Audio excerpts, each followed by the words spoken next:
কিউরিওফাইটের ঘোস্টলি call recording সিরিজের মারাত্মক একটি হরর পডকাস্টে আপনাদের সকলকে স্বাগতম জানাচ্ছি আমি কৌস্তভ। মারাত্মক কিছু একটা শুনতে চলেছেন কিউরিওফাইটের আজকের এই ঘোস্টলি কল রেকর্ডিং এ। কোথা থেকে শুনছেন আজকের এই এপিসোড কমেন্ট করে জানান। ভিডিওটা ভালো লাগলে অবশ্যই লাইক করে শেয়ার করে দিন। নতুন হলে কিন্তু অবশ্যই সাবস্ক্রাইব করুন। আপনি যদি আমার থেকে কোনো স্পিরিচুয়াল হেল্প চান, কোনো অ্যাস্ট্রোলজিক্যাল হেল্প চান অথবা কোনো তন্ত্র রিলেটেড হেল্প চান, যোগাযোগ করুন আমাদের অফিসিয়াল হোয়াটসঅ্যাপ নম্বরে, যেটি হচ্ছে 6290675195।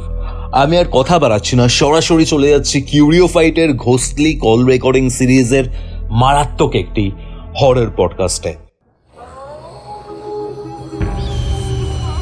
Curiofite presents Ghostly Call Recording, a horror audio documentary by Kaustav Kumar.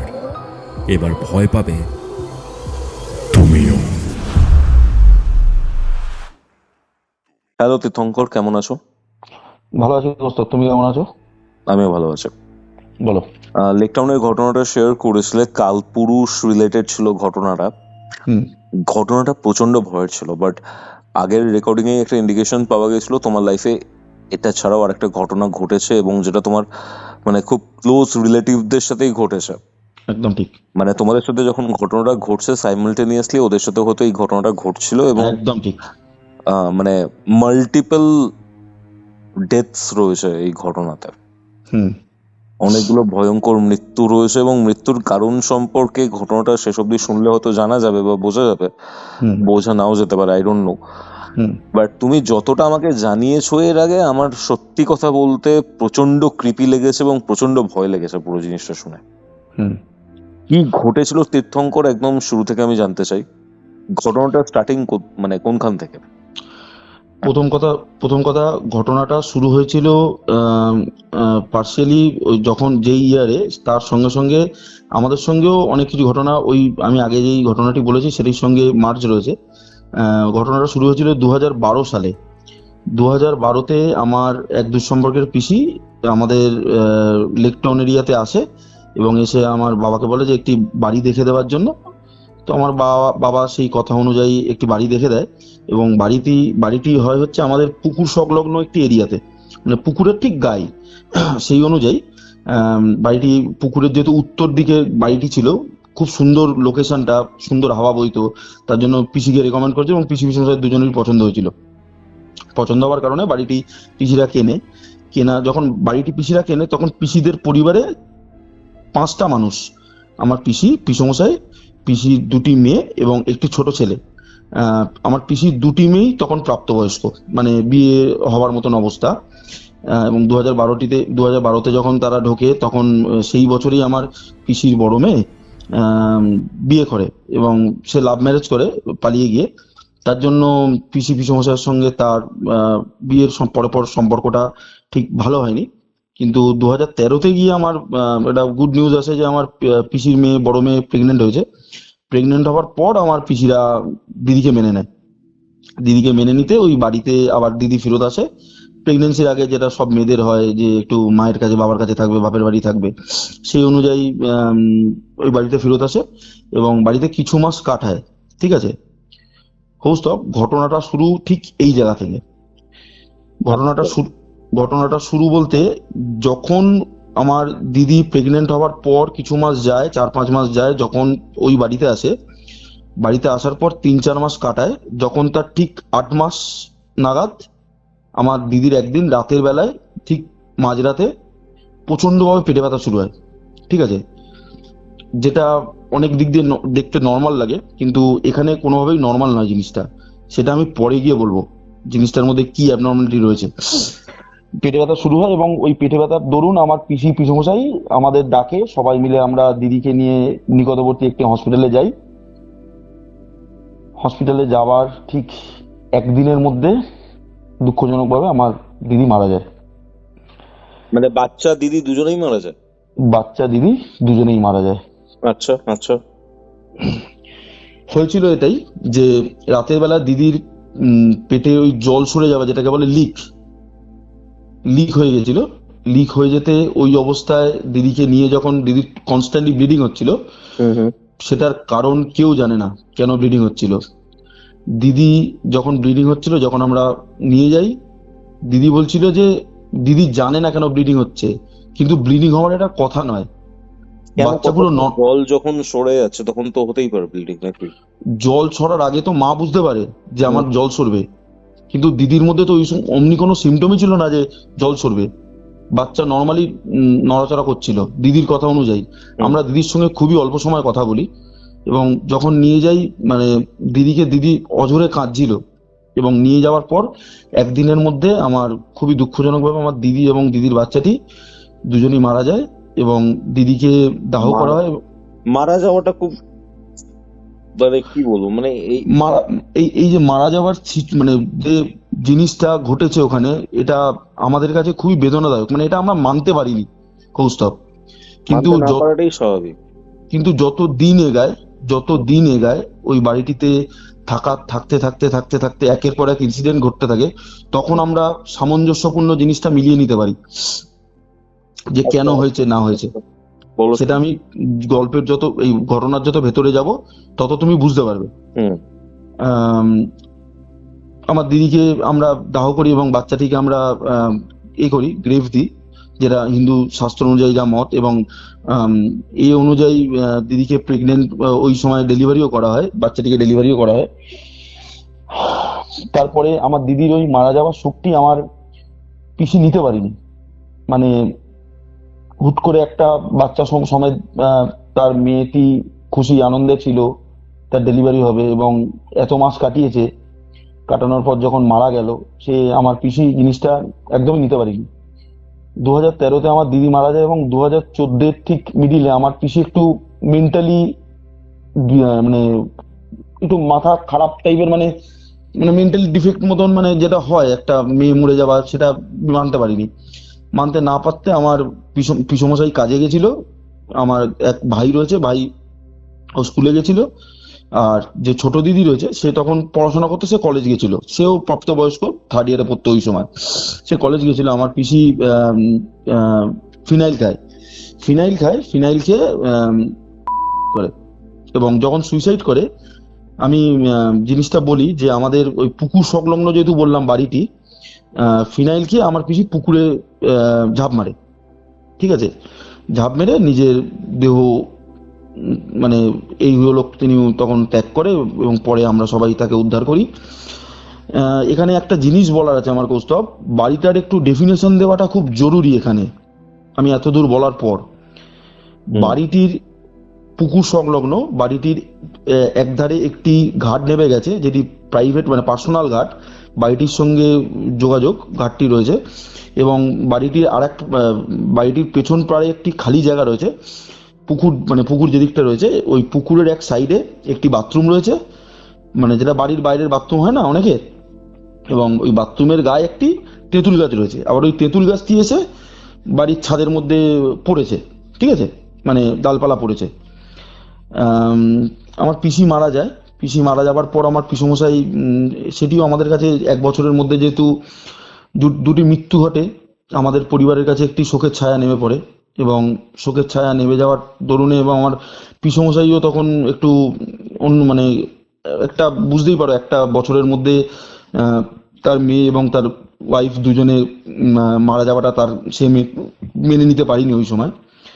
মেনে নিতে না পারায় আমার পিসমশাইও তার যে আদি বাড়ি সেইখানে চলে যায়, এবং ছেলেটিকে আমাদের সঙ্গে নিয়ে যেতে চায়, কিন্তু ছেলেটি যেহেতু আমাদের সঙ্গে বড় হচ্ছিল, ছেলেটি বোন যেহেতু মানে আর একটা দিদি যেহেতু এখানে ছিল, সে পড়াশোনা করছিল, বলে তুমি যাও, আমরা এখন এখানে থাকি, তোমার মন ভালো হলে তুমি ফেরত এসো, ঠিক আছে। এবং পাড়ার প্যারালালি আমাদের ফ্যামিলির সঙ্গে তারা কানেক্টেড থাকে, তাদের বিপদে আপদে আমরা গিয়ে দাঁড়াই।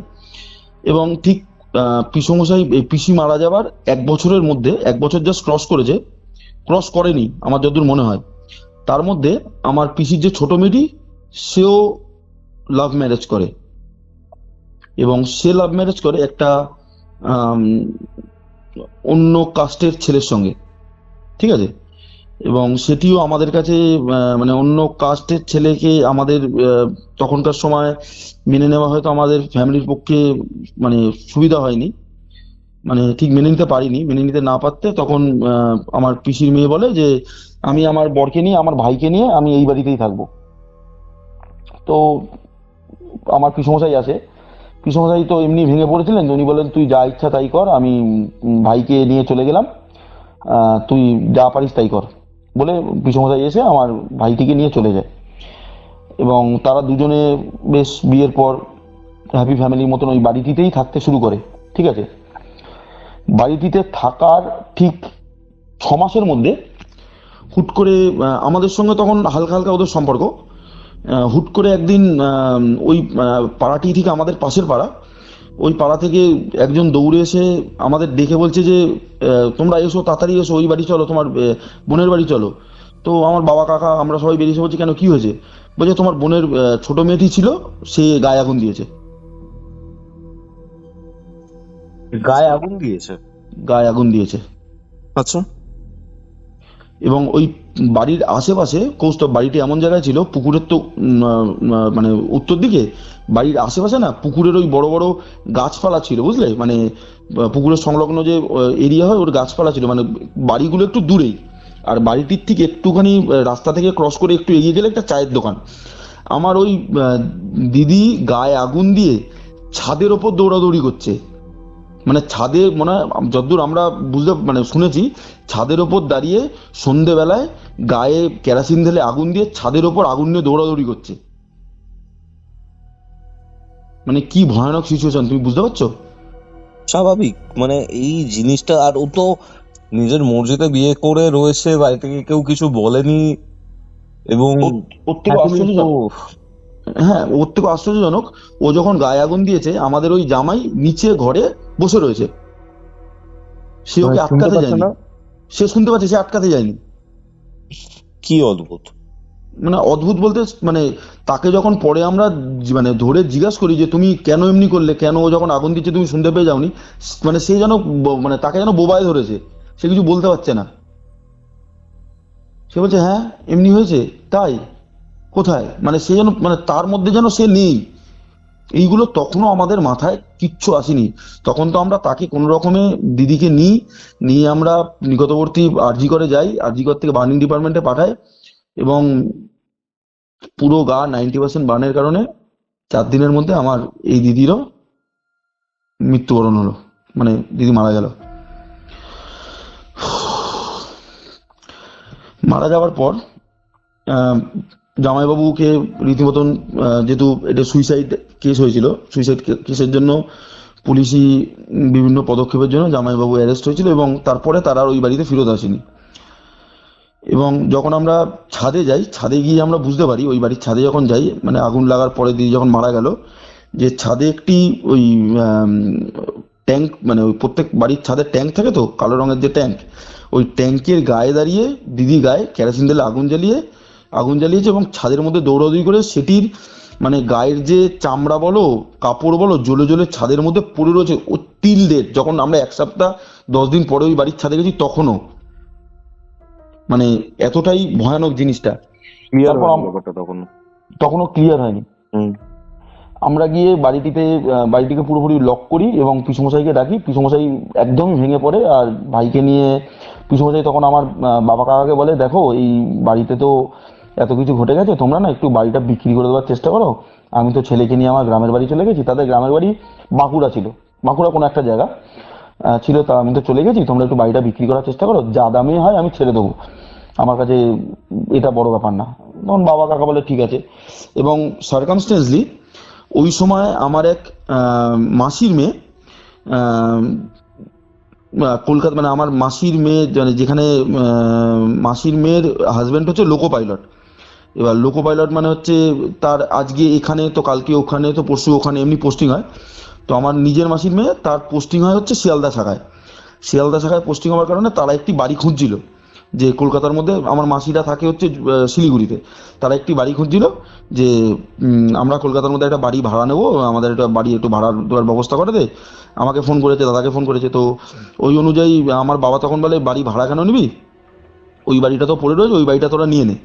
এটা আমি তোমার 2016-র কথা বলছি কৌস্তব, 2 বছর বাড়িটি স্টার্টেড, তারপরে 2016 এটা। হ্যাঁ, 2 বছর বাড়িটি পুরো খালি পড়েছিল, ঠিক আছে। বাড়িটি নিয়ে মানে বাড়িটা সত্যি কথা বলতে কৌস্তব পুরো একদম পুরোপুরি তৈরি বাড়ি, মানে শ্বেত পাথর বসানো থেকে শুরু করে একদম পুরোপুরি গার্ডেন, পেছনে গার্ডেন বললাম, অনেকটা খালি জায়গা, পেছনে একটি বাথরুম রয়েছে, বাড়িটি পাঁচিল দিয়ে ঘেরা, পুকুরের দিকে একটি গেট রয়েছে, সামনের একটি গেট, পুরো তৈরি বাড়ি।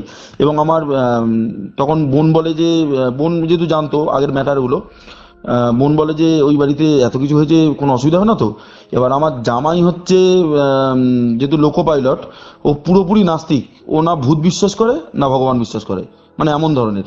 ইভেন জামাইয়ের, মানে আমি যতদূর শুনেছি, জামাইয়ের মা বাবাও নাকি ভগবান বিশ্বাস করতো না, সেই জন্যই জামাই বিশ্বাস করে না। মানে এই ঘটনা এখানে একটা জিনিস বলতে চাই এই কৌস্তব, যে আহ, আহ, ধরো একটা লোক ভূত বিশ্বাস করে, ঠিক আছে, সে যদি ভূতের ভয় পায়, তার কাছে ভয়টা একরকম হবে, ঠিক আছে। আর একটা লোক ভূত বিশ্বাস করে না, সে যদি কোনোদিন সামনাসামনি অশরীরী কিংবা প্রেত জাতীয় জিনিসকে সামনে দেখে, তার ভয়টা কিন্তু আরো বিকট হয়। ডেফিনেটলি তোমার বিশ্বাসটাই তখন ভেঙে চুরমার হয়ে গেছে, বিশ্বাসটাই তখন তোমার ভেঙে চুরমার হয়ে গেছে। এই এই ঘটনাটিতে ঠিক এই জিনিসটাই ঘটেছে, আমি পুরোপুরি বলছি। এবার আমার তখন জামাই বলে যে, আমার জামাইয়ের নাম, আমি নাম বলছি সবার, অসুবিধা নেই, আমার জামাইয়ের নাম অপূর্ব, আর আমার বোনের নাম টিনা, ঠিক আছে। তখন জামাই বলে যে কোনো অসুবিধা নেই, আমি এইসব বিশ্বাস করি না, বাড়িটি যেই দামে বলা হয়, আমার জামাই এক কথায় রাজি হয়ে বাড়িটি কিনে নেয়, ঠিক আছে। এবং কিনে নিয়ে ধুমধাম করে একটি গৃহপ্রবেশ করে, আমরা সবাই গিয়ে থাকি। গৃহপ্রবেশের পর 3 রাত থাকা হয়, তারপর আমরা চলে আসি। চলে আসার পর ওই বাড়িতে ওরা আবার 4 জন মিলে রয়েছে, আমার জামাই, বোন, আমার বোনের একটি ছেলে, ওই 7-8 বছর বয়স, ওর নাম তিশান, ঠিক আছে। আর আমার জামাইয়ের বোন, মানে আমার বোনের কি বলে ওটাকে, ননদ, ওর নাম সৌমি, ঠিক আছে। আচ্ছা, সৌমিও তখন ল পড়ছে, ঠিক আছে। ওই মানে পড়া মোটামুটি শেষের দিকে। এবার ওরা থাকা শুরু করে, থাকতে খুব ধুমধাম করে সবকিছু হয়। তারপর এবার যখন থাকা শুরু করে, তখন থেকেই ঘটনাটা মেন সূত্রপাত। আগে এত কিছু ঘটে গেছে বাড়িটিতে, এটির এফেক্ট তো একটু হলেও পড়বে, সেটা জানা কথাই।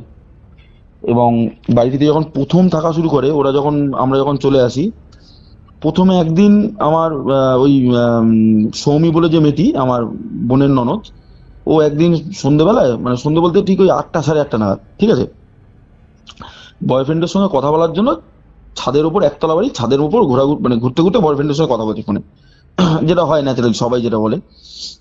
বলতে বলতে ওর হুট করে ও একটি পাঁচিলের মধ্যে, ছাদের পাঁচিল রয়েছে উঁচু, পাঁচিলের মধ্যে হেলান দিয়ে গল্প করছে। গল্প করতে করতে হুট করে ওদিক দিয়ে মনে হয় কিছু বলছে, ও শুনছে মন দিয়ে, শুনতে শুনতে ওর না ঠিক সানসেটের দিকে চোখটা যায়। ঠিক ও যে পাঁচিলে দাঁড়িয়ে রয়েছে, পাঁচিলের নিচে সানসেটটা, ওই সানসেটের দিকে যখন ওর চোখ যায়, ও দেখে সানসেটের ওপর না একটা কে বসে রয়েছে। সে সে রীতিমতন, তার মাথায় বড় বড় চুল, এবং সে না পা দোলাচ্ছে, সানসেটের নিচ থেকে বসে পা দোলাচ্ছে, ঠিক আছে। ওর ওই সময় ওটি দেখে, ও প্রথমে যার সঙ্গে ফোনে ছিল তাকে বলে, ফোনটা একটু ধরো তো। এবার ও যখন ফোনটা ধরো তো বলে, তার আগে ধরো 2-3 মিনিট ও কোনো ফোনে কথা বলেনি। সুতরাং যতক্ষণ কথা বলেনি, সানসেটে ও যেখানে দাঁড়িয়ে রয়েছে তার নিচে সানসেটে ঝুলছে, তার কানে কোনো কথা যায়নি ওর কথা। ও যেই বলেছে ধরো তো, ওই যে সানসেটে বসে রয়েছে, সে সানসেট দিয়ে জাম মেরে নিচের উঠানে ঝাঁপ মারে, ঠিক আছে। জাম মেরে সোজা চলে যায় বাথরুমের দিকে, পেছনে যে বাথরুমটা রয়েছে বললাম, পুরোনো পায়খানা, ওই পায়খানার দিকে চলে যায়। পায়খানার দিকে চলে যেতে ও ওই দেখে এত ভয় পায়, ও কোনো রকমে ওপরে ছাদ থেকে নিচে নেমে আসে। নেমে এসে আমার বোনকে বলে, বৌদি মনে হচ্ছে বাড়িতে চোর ঢুকেছে। বলছে কেন, চোর কোথা থেকে ঢুকবে, চারিপাশ তো পাঁচিল তোলা দেবার, চোর কোথা থেকে ঢুকবে।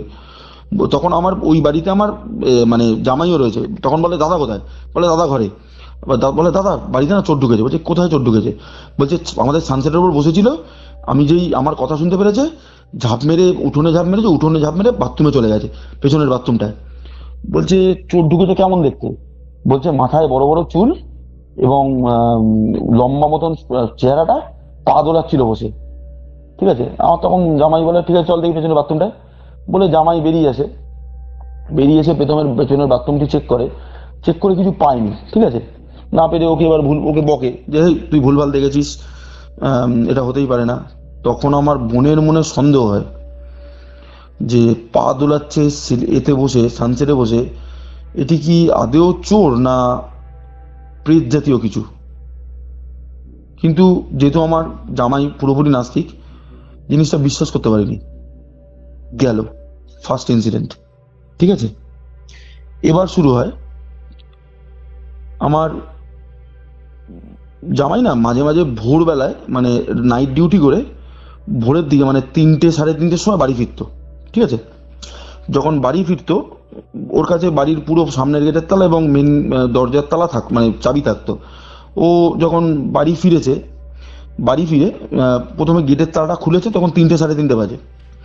এই গেটের তালাটা খোলার পর ও যখন ঢুকে দেখছে ও পুকুরের, ওই যে পুকুরের দিকে যে গেটটির কথা আমি বললাম, ওই গেটটির ওখানে একজনকে দাঁড়িয়ে রয়েছে, ঠিক আছে। দাঁড়িয়ে থাকার দরুন ও ভাবছে যে কেউ সৌমি বেরালো না টিনা বেরালো, একটা মহিলা, মানে অবয়ব মতন, বুঝলে কৌস্তব। ও বলছে টিনা বেরালো না সৌমি বেরালো, বলে ও 2 পা এগিয়েছে। 2 পা এগিয়ে যেই গেছে, দেখছে ওই অবয়টা এগিয়ে গিয়ে বাথরুমের দিকে গেল, ঠিক আছে। এবার বাথরুমের দিকে যখন গেছে, তখন ও ভাবছে না তো, এ তো আমাদের বাড়ির কেউ নয়, বলে ও মনে একটা কি ডাউট হয়েছে, ও বাথরুমের দিকে গেছে। বাথরুমের দিকে গিয়ে বাথরুমের ভেতর ও যখন ঢুকে যেতে দেখেছে, ও বারবার বাথরুমের দরজাটা খোলে। দরজা খোলার পর ও দেখে যে কেউ নেই, ভেতরে কেউ নেই। ইনস্ট্যান্ট ও যখন বেরিয়ে আসার পর ও অনুভব করে যে বাথরুমের পাশে যে তেঁতুল গাছটিতে না কি একটা ক্রলিং করে ওপর দিকে উঠে গেল, মানে হামাগুড়ি দিয়ে তেঁতুল গাছের মিডিল থেকে, মানে বাথরুমের চাল যেখান থেকে, সেখান থেকে ক্রলিং করে হামাগুড়ি দিয়ে ওপর দিকে উঠে গেল, ঠিক আছে। এবার এই দেখে ও ভাবছে হয়তো ভামবিড়াল টাইপের কিছু, ও যেহেতু পুরোপুরি নাস্তিক, ও ভামবিড়াল টাইপের, ওর অমনি কিছু মনে হয়নি। ও বলছে ও হয়তো এই হবে, বলে ও এসে গেট খুলে ভেতরে ঢুকে ও বোনের পাশে গিয়ে ফ্রেশ হয়ে গিয়ে শুয়ে পড়েছে। এবং সকালবেলা উঠতে আমার বোনকে বলছে, জানো তো আমি না কাল রাতে না এমনি দেখেছি ভামবিড়াল, এইখানে পাশে জঙ্গল রয়েছে, ভামবিড়াল বেড়েছে। আমার বোনের মনে কিন্তু সন্দেহ দিন দিন বাড়ছে, কারণ আমার বোন কিন্তু আগের ইনসিডেন্টগুলো সবই জানতো। তারপর সৌমি বলে যে মেয়েটি, সেই মেয়েটি কিন্তু ওই ইনসিডেন্ট হওয়ার পর ছাদে ওটা বন্ধ করে দিয়েছে, ঠিক আছে। কারণ সন্ধে হলেও আগে ছাদে যে ঘুরে ঘুরে কথা বলতো, ছাদে ঘুরে ঘুরে কথা বলা পুরোপুরি এখন বন্ধ। এখন ঘরের মধ্যেই বসে শুয়ে কথা বলে, ঠিক আছে, সন্ধে হলে রাত্রির বেলায় যেমন যেটা হয় ন্যাচারালি। এবার সন্ধ্যের পর সৌমি বলে মেয়েটি, মানে ননদ, আমার বোনের ননদ, ও ছাদে যদি কাপড় মেলা থাকে, কাপড়টাকে তুলতে উঠতো না। মানে সন্ধ্যের পর কাপড় তুলে নিয়ে, অনেকের বাড়িতে তুলে নিয়ে আসতে যায় তো, তুলতে উঠতো না। এবার সন্ধে হয়ে গেছে, আমার বোন একদিন বলছে যে জানা গিয়ে ছাদ থেকে একটু কাপড়গুলো তুলে নিয়ে আসো না। তখন বলছে না তুমি যাও, বলতে এবার আমার বোন নিজে একা একা গেছে, গিয়ে যখন ছাদ থেকে কাপড়গুলো তুলে নিয়ে যখন ছাদের গেটটি, মানে তখন অন্ধকার হয়ে গেছে, 8টা 7:30 8টা বাজে, ঠিক আছে, অনেকটাই সুন্দর হয়ে গেছে, তুলতে লেট হয়ে গেছে। বলছে তুলতে লেট হয়ে গেল, ও তোলে না, আমাকে সব কাজ করতে হয়, বলে ও কাপড়গুলো হাতে নিয়ে ছাদের গেটটি যখন দেবে কৌস্তব, তখন ও দেখছে ছাদের আরেকটি প্রান্তে একজনকে দাঁড়িয়ে রয়েছে অবয়ব, ঠিক আছে। ঠিক ওই ধরনের অবয়ব, যেই ধরনের অবয়ব আমার জামাই দেখেছিল। বড় বড় চুল, একটু লম্বা, দাঁড়িয়ে রয়েছে। এবার ওই দেখে আমার বোন ভাবছে সৌমিকে আমি ছাদে এসে তুলতে বললাম, সৌমি ছাদে এসে কাপড়গুলো তুললো না, এদিকে ছাদে এসে দেখো কথা বলছে মনে হচ্ছে ফোনে, হ্যাঁ। বলে আমার বোন কাপড়গুলো ওই সিঁড়ির ওখানে রেখে গিয়ে, এ সৌমি তুমি ওপরে এলে না, তুমি আবার এখন ওপরে এলে, বলে যেই একটু এগিয়ে গেছে, দেখছে কেউ নেই, ঠিক আছে। মানে মনে হলো না হাওয়ার মধ্যে মিলিয়ে গেল। এবার ওই দেখে আমার বোন যে কি পরিমাণ ভয় পেয়েছে তার কোনো নেই, মানে কোনো রকমে ছাদ থেকে দৌড়ে মানে কোনো রকমে মানে একদম কাপড়গুলো ওই ছাদের ওই সিঁড়িতে ফেলে দিয়ে নিচে এসে সৌমির ঘরে ঢুকে থাকে, সৌমি বসে রয়েছে। ঠিক আছে, সৌমি বসে থাকতে সৌমিকে আর কিছু বলেনি, কারণ ওই দিনকে আমার জামাই বাড়িতে ছিল না। না থাকাতে সৌমি বলছে কি হলো বৌদি তুমি কি হলো তুমি এমনি করে এলে, কিছু কি হয়েছে? বলছে না কিছু হয়নি। এবার ওই সৌমির কাছেই আমার ভাগ্নেটি পড়ছিল, তো পড়ার কারণে বলছে না তুই পড়া, কোনো কিছু হয়নি, আমি যাই গিয়ে একটু ঠাকুর এতে বসি, ঠাকুর ঘরে বসি, তারপর আমি একটু জব করে তো উঠে আমি রাতের খাবার বানাবো বলে ও নিজের মধ্যে পুরো ঘটনাটি অ্যাবজর্ব করে নিয়েছে। ঠিক আছে, এবার অ্যাবজর্ব করে ও কিন্তু ওই এই যে তিনটে ঘটনা বলেছে, এই তিনটে ঘটনা ঘটেছে, এই তিনটে ঘটনা কিন্তু আমাদেরকেও জানিয়েছে ওই সময়। ঠিক আছে, আমাদেরকে জানাতে এবার আমরা ন্যাচারালি যদি আমার বোনের কোনো সমস্যা হয় আমরা দাদা আমাদের জানায়, আমরা আমার জামাইকে বলবো। হ্যাঁ, আমার যখন জামাইকে বলেছি যে দেখো এমনি এমনি ঘটছে, ওরা ভয় পেয়েছে, তোমার বোনও ভয় পেয়েছে, আমার ও বোনও ভয় পেয়েছে, তুমি ব্যাটারটা দেখছো না কেন? এবার আমার জামাই যে এত পরিমাণ নাস্তিক, এই নাস্তিক সে বাড়ি গিয়ে আবার তাদের বকাবকি করেছে যে তোমরা সব কিছু ওই বাড়িতে বলছো, এই সমস্ত এত সুন্দর বাড়ি কিনলাম, এত সুন্দর পজিশন, কি সুন্দর ছাদের উপর উঠে হাওয়া খাওয়া যায়, তোমরা সব ভুলভাল কথা বলছো। এবার আমার বোন বকাকে রীতিমতন আর আমাদের কিছু তারপর থেকে যা ইনসিডেন্ট ঘটে আমাদের বলা বন্ধ করে দিয়েছে। ঠিক আছে, এইগুলো আমরা পরে জানতে পারি। তার পরের ইনসিডেন্ট, হুট করে একদিন রাতের বেলায় আমার জামাই বাড়ি রয়েছে, জামাই বোন আর বাচ্চাটি নিজের বেডরুমে শোয়ে এবং সৌমি নিজের ঘরে শোয়ে রাতের বেলা। ঠিক 11:30-12টায় ছাদের ওপর না দাপাদাপি হচ্ছে, মনে হচ্ছে না ছাদের ওপর কেউ দৌড়াচ্ছে। ঠিক আছে, এবার জামাই বলছে রাতের বেলায় ভামবেড়াল কি ছাদের ওপর গাছ থেকে লাফ মেরে দৌড়াদৌড়ি করছে, গিয়ে একবার দেখে আসি তো। হ্যাঁ, একটু তাড়িয়ে দিয়ে আসি। তখন আমার বোনের না মনে কেমন একটা আজব ফিলিং হয়, ফিলিং হমাতে বলে যে, শোনো না তুমি যেও না, থাক না, দাপাদাপি করছে, চলে যাবে ছাদ থেকে। তো কৌস্তব এই দাপাদাপিটা কনস্ট্যান্টলি 2 থেকে 2.5 ঘন্টা হয় ওদের কথা অনুযায়ী। ঠিক আছে, 2 থেকে 2.5 ঘন্টা পর এই দাপাদাপিটা থামে। ঠিক আছে, এবার থামার পরে ওরা নিজে মতন ঘুমিয়ে পড়ে, ওদিন রাতে আর কিছু হয় না। এবার ওই দাপাদাপিটা ছাদ থেকে নেমে আসে সিঁড়িতে পরের কিছুদিনের মধ্যে, যেটা ছাদে হচ্ছিল। এবার ওরা ঘরে যখনই শুচ্ছে দরজা বন্ধ করে, যখনই জামাই থাকে দরজা বন্ধ করে দিচ্ছে, আর ওদিকে সৌমি একা ঘরে শোয়, সৌমি দরজা বন্ধ করে দিচ্ছে। আর সৌমির ঘরের ঠিক পাশেই ছিল ছাদের সিঁড়িটা। ঠিক আছে, আর সিঁড়ির অপোজিটে ছিল বাথরুম। দাপাদাপিটা শুরু হচ্ছে ছাদের সিঁড়িতে। ঠিক আছে, এবার জামাই বলছে না এমনি তো চলতে পারে না, আমি দেখছি কি হচ্ছে না হচ্ছে, আমায় দেখতে হবে।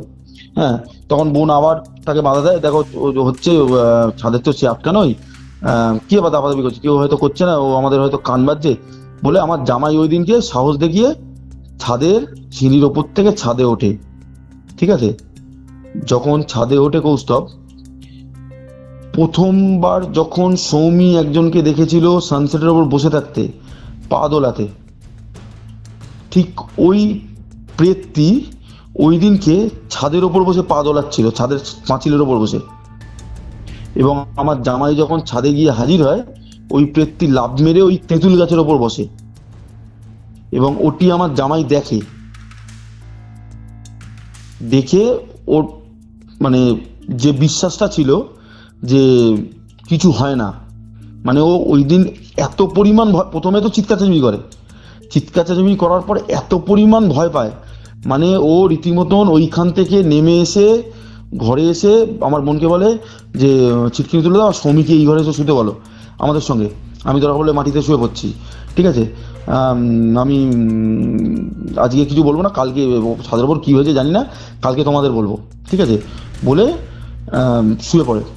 শুয়ে পড়ার পরে পরের দিনকে আমার বোনকে বলে শোনো না, আমাদের না বাড়িতে না একটা পুজো আশ্রা করো, বুঝলে, তুমি মনে হয় ঠিক মতন, আমি বাড়ি থাকি না, তুমি পুজো আশ্রা দাও না, একটা পুজো আশ্রা করো। একটা বরঞ্চ জ্যৈষ্ঠী মাস, মানে ওই সময় জ্যৈষ্ঠী মাস মতন, মানে ওই বৈশাখ জ্যৈষ্ঠ মাসের অমনি জ্যৈষ্ঠী মাস, বরঞ্চ পেছনে উঠোনটা আছে, বাড়িতে একটা উঠোন আছে, একটা বড় ঠাকুরের করি, ওই পুজো দিই। ঠিক আছে, তো ওই অনুযায়ী একটি শনিবার দেখে জ্যৈষ্ঠ মাসে ওদের বাড়ির উঠানে বড়টা, ওই উঠানটি মানে ওই যে উঠানটির কথা বললাম পেছনে, ওই উঠানটিতে ওরা বড় ঠাকুরের পুজো দেয়। না। পুজো দিতে এবার আমরা সবাই যাই, আমাদের ইনভাইট করে। আমরা যেতে তখনও কিন্তু আমার জামাই আমাদেরকে কিচ্ছু বলেনি, ঠিক আছে। ইভেন পরবর্তী যে ঘটনাটি ওর সঙ্গে ঘটেছে সেটি আমার বোনকেও বলেনি, ঠিক আছে। বোনকে না বলাতে এবার বোন জানে পুজো দিয়েছি, পুরো বাড়ি এখন কি ওর, আর এর মধ্যে তো কিছু ঘটেনি। আর ছাদের ওপরের যে ইনসিডেন্ট গুলো, সেই ইনসিডেন্ট গুলো বন্ধ হয়ে গেছে, মানে আস্তে আস্তে বন্ধ হয়ে গেছে। বন্ধ হয়ে যেতে এবার বোন জানে যে এখন সব ঠিক আছে, কোনো অসুবিধা নেই। এবার আমার জামাই হুট করে শিয়ালদা শাখা থেকে ওর পোস্টিং হয়ে ওর বজবজ শাখায় পড়ে, ডিউটি পড়ে, ঠিক আছে। বজবজ শাখায় ডিউটি করতে পারে। ওর বজবজ থেকে যখন ওর ডিউটি শেষ হতো, বজবজ থেকে ও শিয়ালদা আসতো, শিয়ালদা থেকে বাড়ি আসতো, মানে অনেকটাই সময় লাগে, অনেকটাই ডিস্টেন্স। এবার ওই অনুযায়ী এবার ও বাড়িতে খুব কম সময় থাকে, হ্যাঁ। এবার বাচ্চাটিকে আর সৌমিকে নিয়ে আমার বোনকেই থাকতে হয়। এবার বোন একদিন শুয়ে রয়েছে, সন্ধ্যেবেলায় রান্না বান্না করে এসে, রাতে রান্না বান্না করে এসে শুয়ে রয়েছে। বলছে সন্ধ্যেবেলা এটা চুলটা বাঁধা হলো না, যাই গিয়ে বরঞ্চ একটু চুলটা বেঁধে নি। পাশের ঘরে গিয়ে সৌমির ঘরে গিয়ে, সৌমির ঘরে একটু বড় আয়না ছিল, সৌমির ঘরে গিয়ে আয়নার মধ্যে দাঁড়িয়ে মানে সৌমি বাচ্চাটিকে পড়াচ্ছে, ও চুল বাঁধছে, ঠিক আছে। চুল বাঁধতে বাঁধতে ও হুট করে চুল বাঁধছে, মানে ধরো চুল বাঁধছে, আয়নায় মুখ দেখছে, ঠিক আয়নার পেছন দিকটায় একটি জানলা রয়েছে, ওই জানলাটি পুকুরের সাইডের জানলা, বুঝতে পেরেছো? এবার পুকুরের সাইডের জানলা যেহেতু, ও চুল বাঁধতে বাঁধতে ও না লক্ষ্য করছে জানলাটির মধ্যে একটা কি অবয়ব মাঝে মাঝে মুখ দেখাচ্ছে, আবার সরে যাচ্ছে, মুখ দেখাচ্ছে, আবার সরে যাচ্ছে, ঠিক আছে।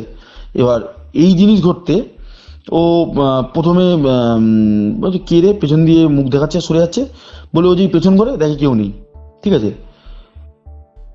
তারপর যখন কৌস্তব ও আয়নার দিকে মানে পেছন ঘুরে দেখে, আবার আয়নার দিকে দেখছে কেউ নেই, যখন ভাবছে হয়তো চোখে ভুল দেখলাম, হাওয়াতে হয়তো কিছু হচ্ছে বলে, ও যেই আবার আয়নার দিকে ঘুরে মাথায় চিরুনির মানে দেয়, ও স্পষ্ট মুখটি দেখতে পারে যে জানলার মধ্যে একজন দাঁড়িয়ে আছে, তার মাথায় মানে মাথার হাফ চুল নেই, ঠিক আছে, পুরো মুখটি পোড়া, আর মানে বীভৎস দেখতে, মানে মানে বীভৎস দেখতে, মানে ও এত ভয় পায়। ও ওই সময় আয়নার দিকে ও চিৎকার করে ওঠে, চিৎকার করে উঠতে, এবার ওইখানে তো পাশে খাটের মধ্যে সৌমি এবং তিশান দুজনে, মানে সৌমি তিশানকে পড়াচ্ছে, সৌমি এবং তিশান দুজনে বলে কি হলো বৌদি, তিশান বলে কি হলো মা, তুমি চিৎকার করছো কেন, ও বলে ওইখানে পড়ে গিয়ে সেন্সলেস হয়ে যায়। সেন্সলেস হতে ওর মুখে চোখে জল দেয়, আমাদের ফোন করে, আমরা দৌড়ে যাই, গিয়ে আমরা যখন ওর মানে ওকে যখন করে বিছানায় নিয়ে গিয়ে শোয়াই, ও বলে যে মানে ও উঠেই আগে জানলার দিকে হাত দেখাচ্ছে যে জানলায় কে দাঁড়িয়ে আছে। এবার আমরা বলছি যে কোথায়, না তো জানলায় তো কেউ দাঁড়িয়ে নেই। বলছে না, জানলায় কে দাঁড়িয়ে রয়েছে, জানলায় কে দাঁড়িয়ে রয়েছে, আমি জানলায় কাকে একটা দেখেছি। বলে আমরা তখন মোটামুটি আমরা 3-4 ভাই যাই, তো সবাই মিলে আমরা বাড়ির চারিপাশে ঘুরে কিছুই পাইনি। এসে ওকে তারপর দিই, তারপর ওর মানে ওকে শুয়ে দিয়ে আমরা বাড়ি চলে আসি।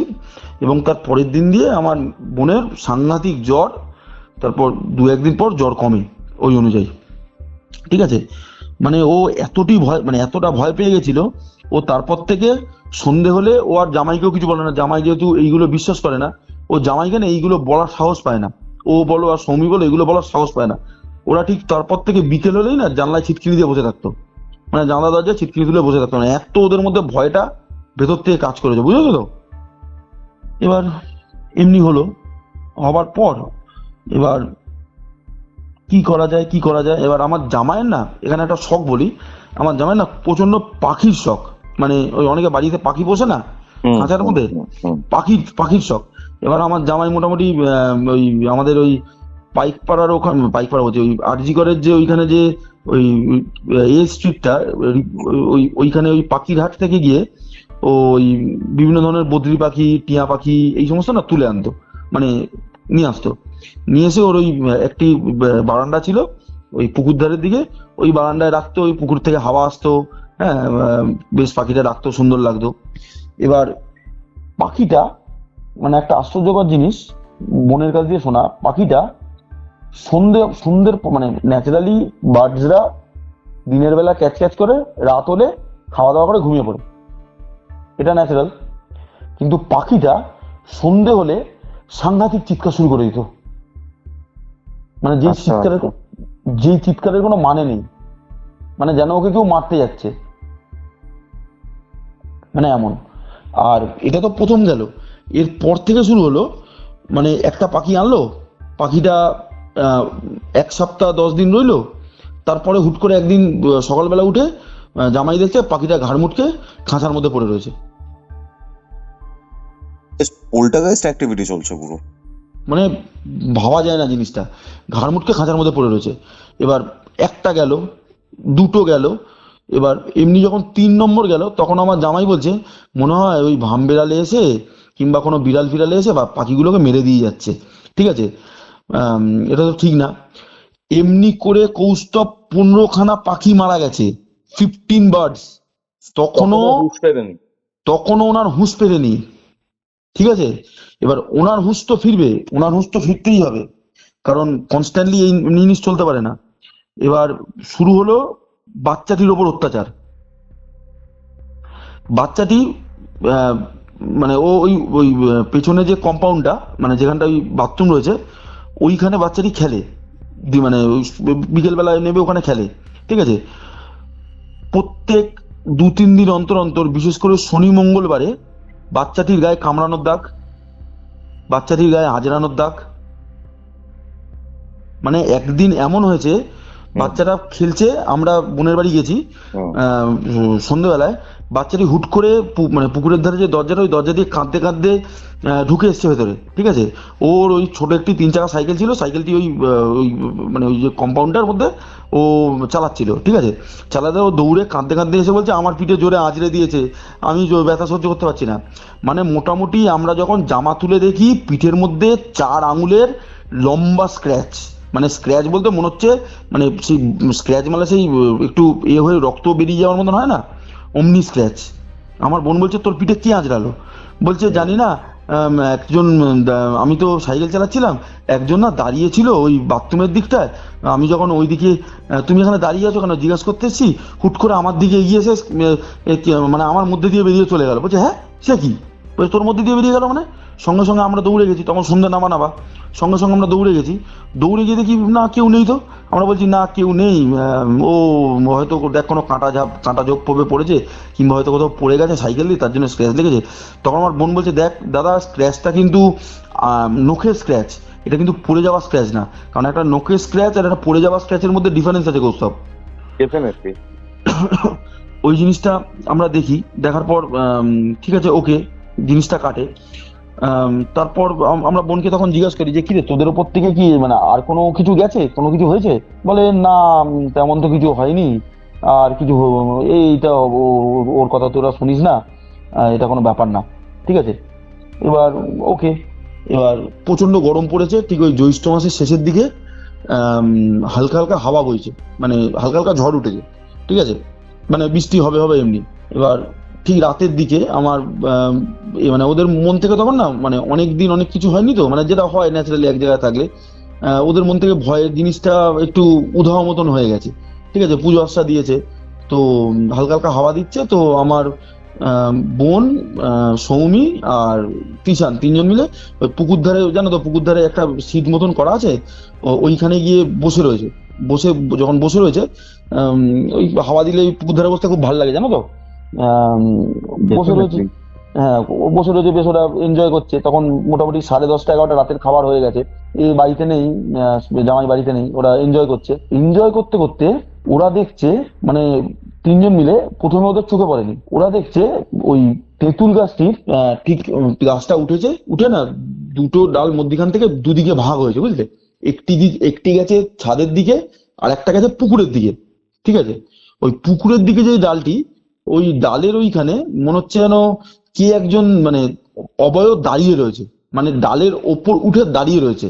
এবার প্রথমে এটি সৌমির চোখে গেছে, এবার সৌমি প্রথমে ভেবেছে হয়তো ওই কোনো পাখি ফাঁকি হবে, কিংবা কোনো ওই বিড়াল, ভামবিড়াল, কিংবা কোনো কাঠবিড়ালি মানে কোনো বড় সাইজের কোনো এইভাবে হবে, হয়তো পশু মানে বসে রয়েছে। কিন্তু যখন বলে বৌদি বৌদি দেখো না গাছটার উপর দেখো, মনে হচ্ছে একটা ভামবিড়াল মনে হচ্ছে উঠে বসে রয়েছে, দেখো তো। যখন আমার বোন দেখেছে, তখন বোন দেখে সঙ্গে সঙ্গে বলছে এই তোরা ঘরে চল, তোরা ঘরে চল। বলছে কেন বৌদি? বলে যখন সৌমি দেখেছে, দেখছে একজন কমপ্লিট মানে ওইখানে দাঁড়িয়ে রয়েছে, মানে বিভৎস, তাকে দেখতে বিভৎস চেহারা। আর যেই তাদের আই টু আই কন্ট্যাক্ট হয়েছে না, বিকট হাসি কৌস্তব, বিকট হাসি, সে হাসি বলে বোঝানো যায় না। ওই দেখে মানে কি ভয়ঙ্কর পরিস্থিতি তুমি বুঝতে পারছো, মানে ওদের ওপর দিয়ে কি ভয়ঙ্কর পরিস্থিতি গেছে।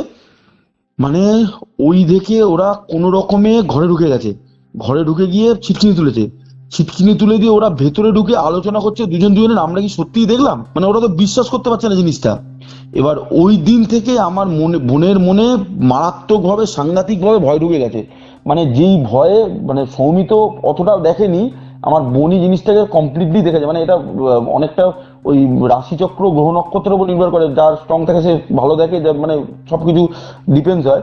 আমার বোন ওদিনকে স্পষ্ট দেখেছে, ঠিক আছে, স্পষ্ট দেখতে। এবার বোন প্রচন্ডভাবে ভয় পেয়েছে, ভয় পেয়ে এসে জামাইকে ফোন করার সাহস হয়নি, তাও জামাইকে ফোন করেছে। জামাইকে ফোন করতে জামাই আবার ফোনে দাবত দিয়েছে। দাবত দিতে আমার বোন কোনো রকমে সৌমিককে নিয়ে ওর ঘরে, যেটা ওদের বেডরুমে শুয়ে পড়েছে বাচ্চাটিকে নিয়ে, ঠিক আছে। এবার এই সমস্ত জিনিস দেখার পর কৌস্তব, কারোর কিন্তু ন্যাচারালি ঘুম আসে না, আসে বল, তুমি নিজে বলো। একদমই না। আমার বোনেরও ওই দিন রাতে ঘুম আসেনি। এবার ঘুম যখন আসেনি, এবার আমার বোন বলছে যে কি হয়েছে না হয়েছে। আমার বোন জব ফপ করেছে, জব ফপ করে সারা রাত জেগে রয়েছে। ভোরবেলা যখন জামাই এসছে, জামাইকে কেঁদে কেঁদে বলছে আমি দেখো তুমি যাই আমাকে বলো, আমাকে কদিনের জন্য তুমি বাপের বাড়ি দিয়ে আসো, আমাদের দুজনকে, কিংবা স্বামী যদি যায় তুমি বাপের বাড়ি দিয়ে আসো, তুমি কদিন এখানে একা থাকো, ঠিক আছে, একা থেকে তুমি একটু আমার একটু বাপের বাড়ি যেতে, আমার না ঠিক ভালো লাগছে না। তখন জামাই বলে যে ঠিক আছে, আমার সামনে যেদিন ছুটি আছে আমি তোমাকে বাপের বাড়ি দিয়ে আসবো। বলে আমার বোনকে ওরা, মানে বোনকে, ভাগ্নেকে আর সৌমিকে, তিনজনকে বলে তোরা তিনজনই যা। সৌমি তখন বলে যে না আমি যাবো না, আমার কলেজ ফলেজ রয়েছে, আমি থাকছি দাদার সঙ্গে এখানে, ওরা বরঞ্চ যাক, ঠিক আছে। বলে ওদের দুজনকে বাপের বাড়ি দিয়ে, মানে শিলিগুড়ি দিয়ে এসছে। এবার একটা বুঝতেই পারো, একটা বিবাহিত পুরুষ, সে সম্পূর্ণভাবেই তার স্ত্রীর ওপর অনেকটা নির্ভরশীল হয়, ঠিক আছে। এবার 2 সপ্তাহ হয়ে গেছে, 3 সপ্তাহ হয়ে গেছে, বোন আসতে চাইছে না। হ্যাঁ, এবার বোন বলছে যে দেখো আমি কিছুদিন পর যাবো, কিছুদিন পর যাবো। এবার এমনি হতে হতে এবার আমার জামাই আমাদেরকে বলে জিনিসটা, যে দেখো তোমার বোনকে তোমরা বোঝাও একটু, ও আসতে চাইছে না। এবার ওই ওই সময় সৌমিও, ওর যেহেতু ল পড়ছে, ওর কিছু কাজের জন্য ওকে বাইরে যেতে হয়, মানে আউট অফ ওয়েস্ট বেঙ্গল যেতে হয়, ঠিক আছে। ওয়েস্ট বেঙ্গল যাওয়াতে এবার তখন পুরো আমার জামাই একা একা পড়ে বসে রয়েছে, মানে একা পুরো বাড়িতে। এবার আমাদের দীর্ঘদিন ধরে বলতে এবার আমরা যখন বোনকে বলি, তখন কিছুদিন পর, মোটামুটি 1 মাস 1.5 মাস পর বোন বলে দেখ দাদা, আমি ওই বাড়িতে ফেরত যাবো না, আমার ওই বাড়িতে প্রচন্ড ভয় লাগে। ওই বাড়িতে এমনিই তো আগে এত কিছু ছিল। আমরা তখন বলি যে, আমরা তখন বোঝাই যে তুই তো আগের ঘটনাগুলো জানতিস, ওই ঘটনাগুলো জানতিস বলেই তোর ওই বাড়ির একটা জায়গায় গিয়ে মনে হচ্ছে, যেটা হয় ন্যাচারালি, বুঝতে পারো তো, তোর মনে হচ্ছে এই জিনিসটা রয়েছে, এই জিনিসটা রয়েছে। আদপেও মনে হয়, আমাদের মনে হয় তোর মেন্টালি একটা কোনো এফেক্ট পড়েছে, ঠিক আছে। বোন বলে না আমি ওই বাড়িতে ফেরত যাবো না। বলে এমনি কিছুদিন চলতে থাকে, তারপর আমরা গিয়ে মানিয়ে গুছিয়ে বোনকে আবার বাড়িতে ফেরত আনি, বুঝলে। এবার বোনকে যখন ফেরত আনি, তার মধ্যিখানে 1 সপ্তাহের জন্য সৌমি বোনের কাছে গেছিল, ঠিক আছে। মধ্যিখানে 1 সপ্তাহ Soumi out of West Bengal গেছিল, মানে সৌমিও বোনকে ফেরত আনার জন্য গেছিল ওখানে ন্যাচারালি, ঠিক আছে। তো আউট অফ ওয়েস্ট বেঙ্গল গেছিল। ওই 1 সপ্তাহ আমার জামাই একা ছিল ওই বাড়িতে, ঠিক আছে। বোন বাড়িতে নেই বলে আমার জামাই, সৌমি যে 1 সপ্তাহ বাইরে গেছে আর 1 সপ্তাহ ওখানে গেছে, মানে 2 সপ্তাহ টানা 2 সপ্তাহ অফিস যায়নি। কেন গো? এটাই কারণটা বলছি। এবার আমার জামাই একদিন বোন নেই, এগুলো আমরা সব পরে জানতে পারি। একদিন বোন নেই, আমার জামাই হোটেল থেকে মটন এনেছে কিনে, মটন এনে টেবিলের ওপর, ওদের হল ঘরে টেবিলের ওপর রেখেছে। ওদের হল ঘর থেকে একটি সিঁড়ি ছাদের দিকে উঠে গেছে, আর একদিকে হচ্ছে 2টি ঘর আর বাথরুম। হলঘরের ওই ডাইনিংয়ের ওপর রাখে, ডাইনিংয়ের ওপর রুটি আর ভাত, এই রুটি বলছি, মাংস আর ভাত।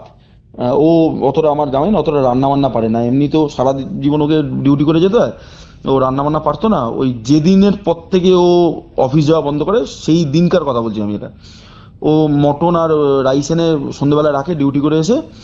আম, বাড়িতে বউ নেই, ঠিক আছে, ন্যাচারালি যেটা হয়, বউ অনেক দিন না থাকলে যারা ড্রিঙ্ক করে, অনেকে অকেশনালি, আমি এই গল্পর মধ্যে কোনোভাবেই কোনো হয়তো মাদকদ্রব্য এবং অ্যালকোহলকে প্রমোট করি না, সেটা আমি বলে দিই। আমি বলছি যেহেতু একা থাকলে অনেকের মনে হয় না একটু ড্রিঙ্ক করি, তো ভেবেছে একটু ড্রিঙ্ক করবো, একটু মটন ভাত নিয়ে যাবো, ড্রিঙ্ক করে উঠে খেয়ে নেবো।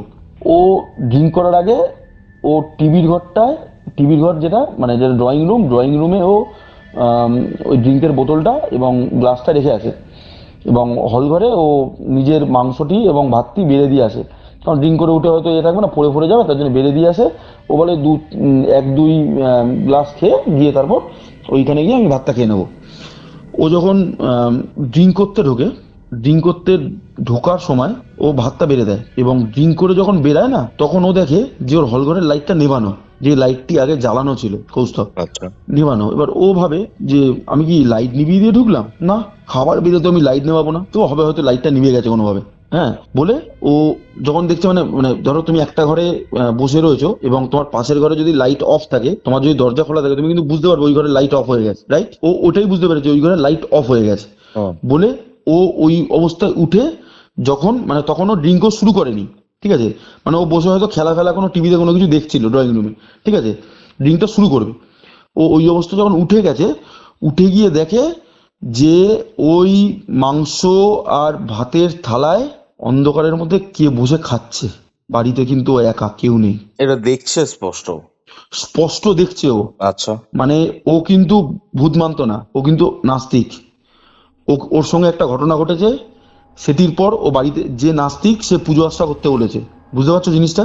ইভেন ওই দিনকে ও নিজে স্পষ্ট দেখেছে যে একজন কে অবয়ব, মানে সে মহিলা এবং সে ভয়ানক দেখতে, সে ওই টেবিলের সাইডে দাঁড়িয়ে কি বসে, হ্যাঁ, ওই খাবারটি গ্রহণ করছে, হাতে করে নিয়ে মুখের মধ্যে ঢোকাচ্ছে, হাতে করে নিচ্ছে মাংসটা মুখের মধ্যে ঢোকাচ্ছে, ভাতটা নিচ্ছে মুখের মধ্যে ঢোকাচ্ছে, ভাত নিচ্ছে কিনা ন্যাচারালি মাংসটা, ঠিক আছে, মুখের মধ্যে ঢোকাচ্ছে।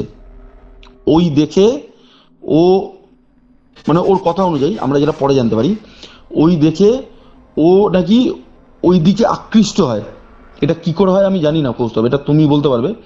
ও ওই দিকে আকৃষ্ট হয়, আকৃষ্ট হতে ও ওইদিকে এগিয়ে যায়, এগিয়ে যেতে ওই যে খাবারটি দেওয়া ছিল ওই খাবারটিতে বসে ও ওই খাবারটি গ্রহণ করে, মানে ওই মাংস ভাতটা ও খায়। কি বলছো? একদম। তারপর কি হলো? ওই মাংস ভাতটিও খেয়ে উঠে, মানে মানে ওর কথা অনুযায়ী উঠে এসে তারপরও ওই যে ড্রিঙ্ক এনেছিল ওই ড্রিঙ্কটা খায়, যেখানে একটা বড় বোতল এনেছে। ও ন্যাচারালি অকেশনালি মানে ও ড্রিঙ্ক করে, ও এক কিংবা দুই, যেটাকে পেগ বলে, ওর বেশি ও খায় না, ঠিক আছে। ও পুরো বোতল শেষ করেছে ওই রাতে, ওর কিছু মনে নেই নাকি, এবং বোতল শেষ করে ও ওই দিনের পরের দিন থেকে ও অফিস টোটালি যাওয়া বন্ধ। ওকে অফিস থেকে 3বার নোটিশ দিয়েছে। ও কি করেছে, ও জানলা দরজা বন্ধ করেছে, জানলা পর্দা টেনেছে, পর্দার ওপর থেকে চাদর টাঙিয়েছে যাতে কোনোভাবে ঘরের মধ্যে লাইট আসতে না পারে। আমার বোন যখন 15 দিন, মানে ওই অবস্থায় ও ও 15টা দিন কাটায়। ও 15 দিন ধরে অফিস যায়নি, ও নিজে রান্না করতে পারে না, কি খেয়েছে না খেয়েছে তার কোনো ঠিক নেই।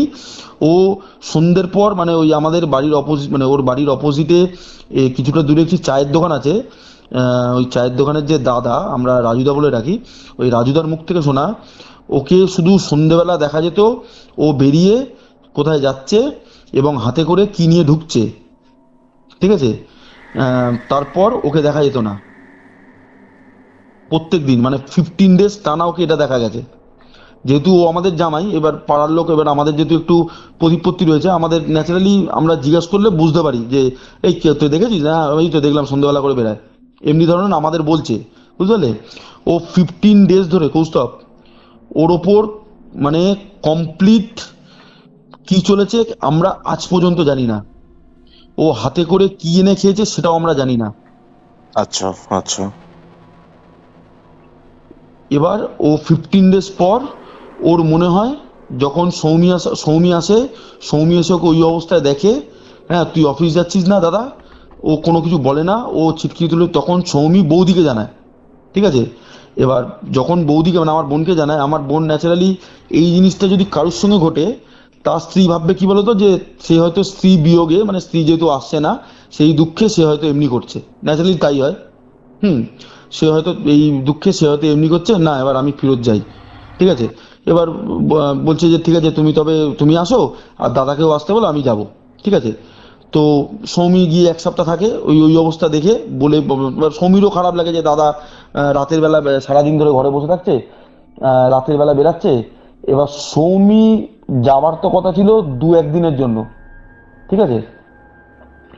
আর সৌমির যাবার কথা ছিল 1 সপ্তাহ পর, মানে ওর দাদা আর সৌমি একসঙ্গে যাবে, ঠিক আছে?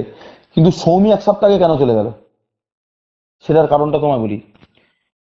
আমাদের আমাদের জামাই ডেলি সন্ধ্যেবেলা বেরায়, বেরিয়ে মদের দোকান থেকে মদ কিনে আনে, এবং মুরগির দোকান থেকে কোনোদিন কোনোদিন খাসির দোকান থেকে, মুরগির দোকান থেকে মুরগির যে পালক সমেত গলা মাথা হয়, ছাড় যেটা, ছাড় যেটা, ওটি কিনে আনে। মানে মুরগির দোকান, কিন্তু রান্না করা মুরগির দোকান নয়, খাসির দোকান থেকে, মানে মিট শপ থেকে খাসির ছাট কিনে আনে। কি কিনে আনে? খাসির মাথা কিনে আনে, এবং যে ইন্টেস্টাইন হয় সেই সব কিনে আনে। যে রান্না জানে না সে ওটি নিয়ে ওই ওই কাঁচা মাংস নিয়ে এবং মদ নিয়ে ঘরে ঢুকে যায়। সৌমি একদিন দেখে এত পরিমাণ ভয় পেয়েছে, এত পরিমাণ ভয় পেয়েছে, মানে সৌমি ভাবছে যে ওর দাদা পাগল হয়ে গেছে। এবার সৌমি যখন ওই সমস্ত কারিয়েছে, হ্যাঁ তোর এই সমস্ত খেতে, তুই কি করছিস, ও মদের সঙ্গে ওই মাথা, খাসির মাথা এবং মুরগির ওই পা এবং ছাল মানে ছিঁড়ে ছিঁড়ে খাচ্ছে ঘরের মধ্যে। বুঝতে পারছো মানে জিনিসটা কতটা ভয়ানক? সৌমি ওই বুঝতে পারছি। সৌমি ওই সময় ওই দেখে সৌমি প্রচন্ড ভাবে ভয় পায়। সৌমি বলে, তুই রান্না পারিস না বলে তুই এমনি ভাবে খাচ্ছিস, মানে সবাই জানে ও রান্না পারে না, তুই রান্না পারিস না বলে তুই এমনি ভাবে খাচ্ছিস, হ্যাঁ তুই কি পাগল হয়েছিস? তুই আমায় বলতে পারছিস আমি রান্না করে দিতাম, আমি যেটুকানি পারি সেটুকানি করে দিতাম।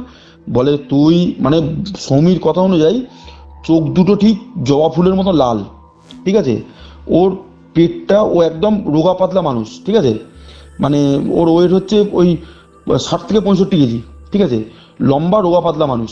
ওর পেটটা বলে মানে মানে একদম কলসির মতন ফুলে গেছে, পেটটা কলসির মতন ফুলে গেছে। হ্যাঁ, সৌমির দিকে তাকিয়ে ওই অন্ধকার ঘরের মধ্যে বসে বলছে তুই এখান থেকে বেরিয়ে যা। ওই দেখে সৌমি কোন রকমে বাইরে বেরিয়ে মানে ওর ঘরে ঢুকে গেছে। পরের দিন সকালে উঠে সৌমি নিজের মতন ম্যাগি ফুটিয়ে খেয়েছে। সৌমির কথা অনুযায়ী পরের দিন সকালে উঠে সৌমি সোজা শিলিগুড়ি দৌড়েছে, ঠিক আছে? শিলিগুড়ি গিয়ে বলছে যে বৌদি তুমি এক্ষুনি চলো, দাদা প্রচন্ডভাবে মানে ড্রিঙ্ক করছে, দাদা পাগল মতন হয়ে গেছে, তুমি এক্ষুনি চলো, ঠিক আছে? এবার ওই কথা শুনে আমার বোনের দুঃখ লেগেছে। বোনের দুঃখ লাগতে বোন এসে এবার বোন যখন মানে জামাইয়ের ওই অবস্থা দেখেছে, কোনো রকমে ওকে বলছে হ্যাঁ তুমি অফিস যাওয়া বন্ধ করে দিয়েছো, এইসব করছো, হ্যাঁ ঘরের মধ্যে এইসব করছো বলছে মানে মানে বলে যে তুমি এসে আমায় নিয়ে যাও। হ্যাঁ, বলে ঠিক আছে আমি যাচ্ছি, গিয়ে তোমায় নিয়ে আসছি। ওই অবস্থায় আমার বোন ও যখন ওই বাড়ি ফেরে, জামাই গিয়ে নিয়ে আসে, হ্যাঁ বলে মানে দিনের বেলা গাড়ি করে গেছে, ওকে রাতের মধ্যে কোনোভাবে বাড়িতে ফিরতে হবে, মানে এটা হচ্ছে ওর কাছে বাউন্ড। শিলিগুড়ি যেতে তো তুমি জানো 8 ঘন্টা, মানে 6-8 ঘন্টা লাগে, ঠিক আছে? কলকাতা থেকে সকালবেলা গাড়ি নিয়ে বেরিয়েছে, একটা গাড়ি ভাড়া করে, দুপুরবেলা তুলেছে, রাতের মধ্যে ওকে বাড়ি ফিরতে হবে। রাতের মধ্যে বোনকে নিয়ে বাড়ি ফিরেছে। বাড়ি ফিরে এবার বোন বলছে তুমি এই সৌমি বলছে তুমি এই সমস্ত করছো কেন করছো? বলে ও এসে নিজের ঘরে ঢুকে গেছে, মানে জামাই এসে নিজের ঘরে ঢুকে গেছে, গিয়ে বলে তুমি সৌমির ঘরে ঢুক, আর ওদিকে যে ঘরটা আছে ওই ঘরে তুমি শো, আমাকে এই ঘরে কেউ ডিস্টার্ব করবে না, আমাকে এই ঘরে একা থাকতে দাও। বলে ও ছিটকিনি দিয়ে বোন শুয়ে পড়েছে, মানে ও ছিটকিনি দিয়েছে, সৌমির ঘরে শুয়েছে, বোন মনের ঘরে শুয়েছে, ঠিক আছে। আচ্ছা। ওই রাতে, মানে যে রাতে বোন এসছে ওই রাতের কথা বলছি তোমার কৌস্তব, ঠিক আছে। এবার বোন দেখছে যে ও নেশাভান করছে, তার জন্য হয়তো শরীরটা খারাপ হয়েছে, কাল থেকে ওকে বস করিয়ে ভালো করে বোঝাবো, মানে রাতে যেটা ভাবে ন্যাচারালি, কালকে ওকে ভালো করে বোঝাবো, আবার চাকরি জয়েন করতে বলবো, এমনি যেন না করে। বোন এইসব চিন্তা ভাবনা করে সৌমিকে বলে, সৌমি তুই দরজাটা খুলে শো, আমিও দরজাটা খুলে শুচ্ছি, আম, আম, সকালে উঠে দাদার সঙ্গে কথা বলবো। এবার সৌমি রাতে শুতে গেছে, বোনও শুয়ে পড়েছে, বোন বিছানায় শুয়েছে, পাশে ভাগ্নে শুয়েছে, কিষান শুয়েছে, ঠিক আছে। ঠিক রাত্রির 1টা-1:30 নাগাদ ও মোবাইল ঘাঁটছে, ন্যাচারালি সবাই আমরা যেটা ঘাঁটি, এটা তোমার বলছি 2020-র কথা, ঠিক আছে। মোবাইল ঘাঁটছে, মোবাইল ঘাঁটতে ঘাঁটতে হুট করে ওর মনে হয় যে দরজার ঠিক, মানে ধরো দরজা খুলে একটা ওপেন স্পেস, ওখানে আলমারি রাখা, আর আলমারির পাশে এগিয়ে এসে কিছুটা দূরে একটু খাট রাখা, এবার ও খাটের ওপর শুয়ে রয়েছে, এবার খাটের ওপর শুয়ে থাকলে দরজার দিকে যদি ফেস করে শুচ্ছে, হ্যাঁ, সিলিং এ ওপর দিকে তাকালে সিলিং, আর উঠে বসবে দরজার দিকে যদি করে পেছনে বালিশ দিয়ে বসে রয়েছে, দরজা দিয়ে যদি কেউ মুখ বাড়ায় কিংবা মাথা বাড়ায় কৌস্তব, সেটা বোঝা যায়, ঠিক আছে। এবার ও যখন ওই দরজা, মানে ও ওই মোবাইল যখন ঘাটছে, হ্যাঁ, ঘরে জিরো পাওয়ার জ্বলছে, মোবাইল ঘাটতে তো যখন দরজার দিকে চোখ যাচ্ছে না, তখন মনে হচ্ছে দরজা দিয়ে না কে একটা মাথা বের করছে, এমনি হাফ, ঠিক আছে, আবার মাথা ঢুকিয়ে দিচ্ছে, আবার মাথা বের করছে, মানে দরজা ঠিক নিচের দিকে, মানে দরজার একদম নিচের দিকে, মাটির দিকে, বুঝতে পারলে, মনে হচ্ছে মাথা বের করছে, আবার মাথা ঢুকিয়ে দিচ্ছে। এবার ও ভাবছে হয়তো কিলো সৌমি এলো, সৌমি তুই কি করছিস ওখানে, কোনো সাড়া নেই। এবার যখন এই ডাকাটা ডেকেছে, ডাকার পর ও না, মানে মোবাইলটাকে সরিয়ে ও বলে দেখি তো জিনিসটা কি, বলে ও দরজার দিকে মন দিয়ে তাকায়, মন দিয়ে তাকাতে কৌস্তব দেখতে পায় দরজার, মানে ওই দরজার পাল্লাটা খোলা, পাল্লার সামনে দিয়ে না লম্বা চুল ঘরের মধ্যে ঢুকছে, মাথার লম্বা চুল ঘরের মধ্যে ঘরে ঢুকছে। আচ্ছা। আর চুলের ওই প্রান্তে একটা মাথা, মানে ন্যাচারালি একটা মানুষের যদি মাথা থেকে পায়ের, মানে গোড়ালি পর্যন্ত চুল থাকে, যত বড় চুল হবে তত বড় চুল, মানে চুলটা মানে ঘরে ঢুকছে মনে হচ্ছে, মানে যেমন একটা কিন্ন কিংবা সাপ যখন যেমন ঘরে ঢুকে না, অমনি করে চুলটা ঘরে ঢুকছে। এবার ওই দেখে, মানে মানে যখন ও অমনি করে দেখছে, দেখে না ও উঠে দাঁড়িয়েছে, হ্যাঁ, মানে বিছনা থেকে উঠে দাঁড়িয়েছে, উঠে দাঁড়িয়ে না, মানে ওর একটা, মানে কি মনে মনে জেগেছে যে, মানে কি তো ফ্যামিলির এই অবস্থা, ঠিক আছে। ও মানে মানে একটা চেস্ট, মানে আমার কি হয়েছে জিনিসটা দেখি তো, বলো যেই দরজার দিকে এগিয়ে গেছে, সৌমি বলে দুবার ডেকেছে, ডেকে যেই দরজার দিকে এগিয়ে গেছে, এগিয়ে গিয়ে যখন দরজার, মানে দরজার মধ্যে দিয়ে যেই করেছে, দেখছে ওই জিনিসটা, ওই মাথাটা মনে হলো যেন বাথরুমের মধ্যে ঢুকে গেল, ঠিক ওর দরজা থেকে কিছু দূরেই ওর বাথরুমের দরজাটা, ঠিক আছে, বাথরুমের মধ্যে ঢুকে গেল।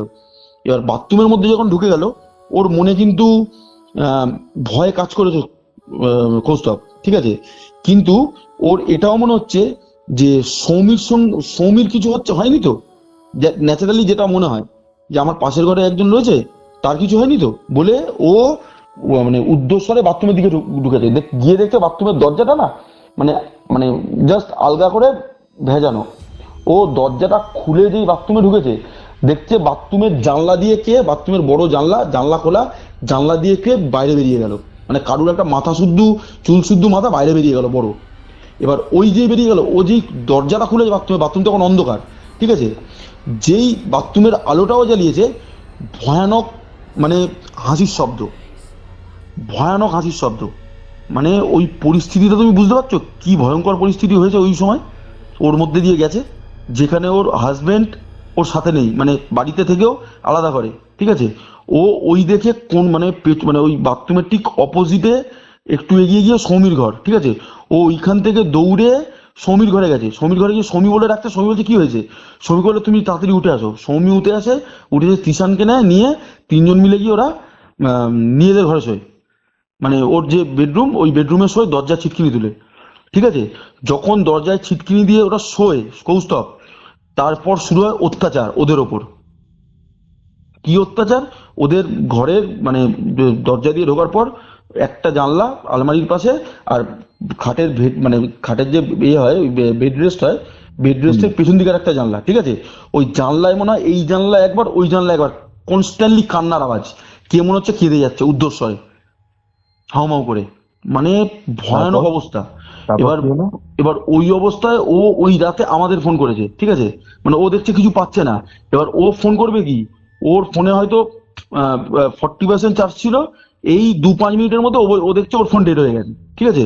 এবার আরেকটি ফোন সৌমির ফোন তাড়াহুড়োতে সৌমির করে ফেলে এসছে। এবার ওদের দুজনের মধ্যে এই সাহসটা হচ্ছে না, কারণ বাচ্চাটি তো ঘুমাচ্ছে, সে তো কিছুই জানে না। ওদের মধ্যে এই সাহসটা হচ্ছে না দুজনের মধ্যে, যখন এই কান্না শুরু হয়েছে, যে উঠে গিয়ে ওরা ফোনটা নিয়ে এসে কারুকে ফোন করে হেল্প চায়।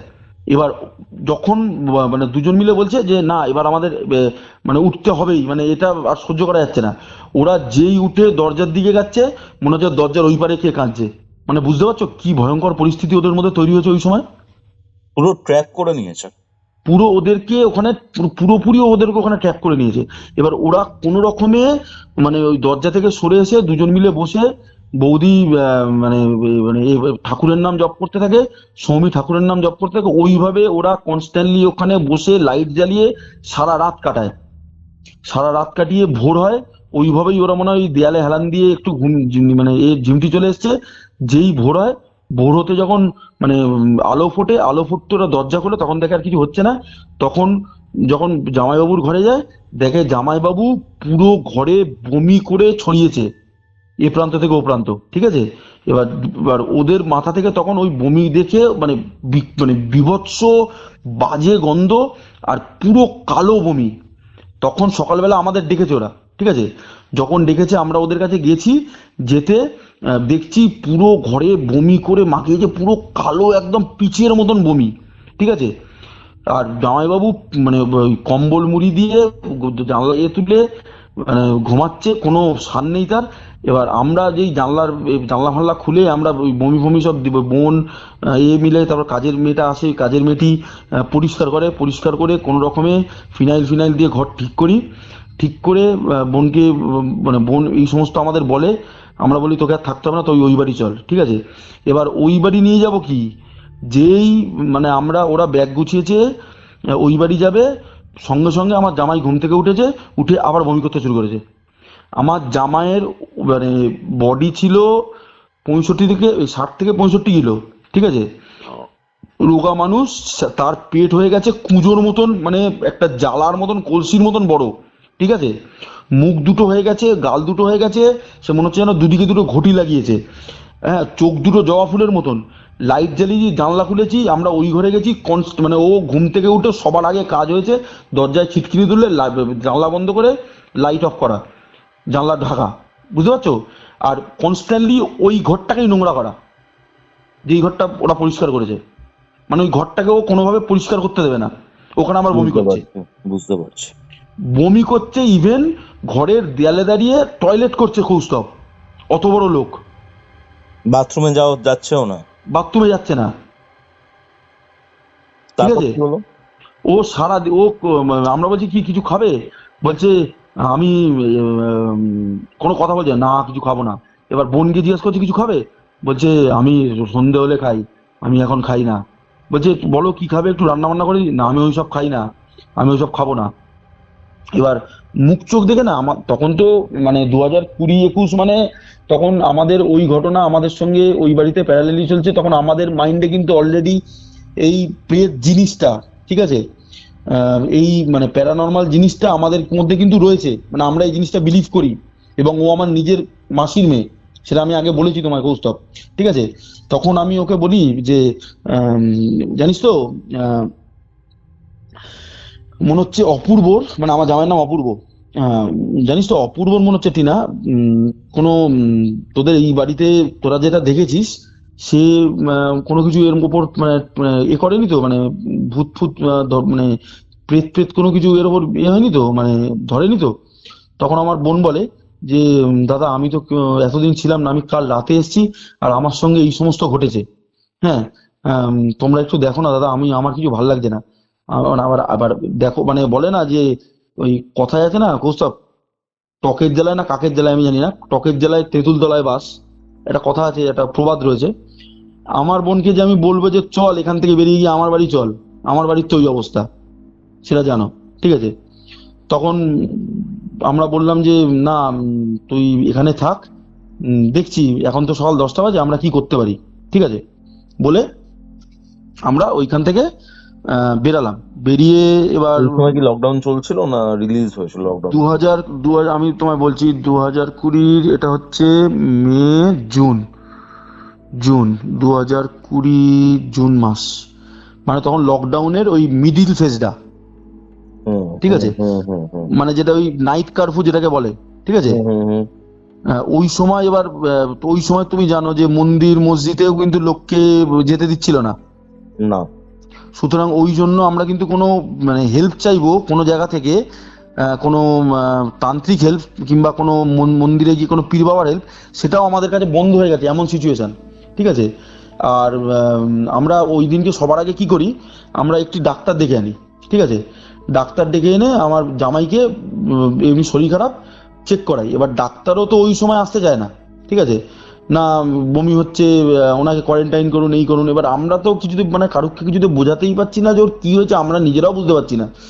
এবার আমি তখন মানে মোটামুটি আমার ফ্রেন্ড সার্কেলে জিনিসটা আমি সবাইকে বলি, বলাতে আমাকে আমার এক বান্ধবী, ওর বাড়ি বেলগাছিয়া, বেলগাছিয়াতে ওর বাড়ি, ও বলে যে আমাদের এই বেলগাছিয়াতে একটি তান্ত্রিক পীঠ রয়েছে, সিদ্ধপীঠ, মানে সিদ্ধ কি অসিদ্ধ মানে আমি জানি না, জিনিসটা আমার বলা উচিত না, মানে এক তান্ত্রিক পীঠ রয়েছে বেশ ভালো, হ্যাঁ, তুই এইখানে এসে একবার যোগাযোগ করতে পারিস, আমার বাবার জানাশোনা রয়েছে, এখানে যারা রয়েছে তারা কিন্তু এই সমস্ত ক্রিয়া এখনো করছে, মানে এই সময় করছে তারা।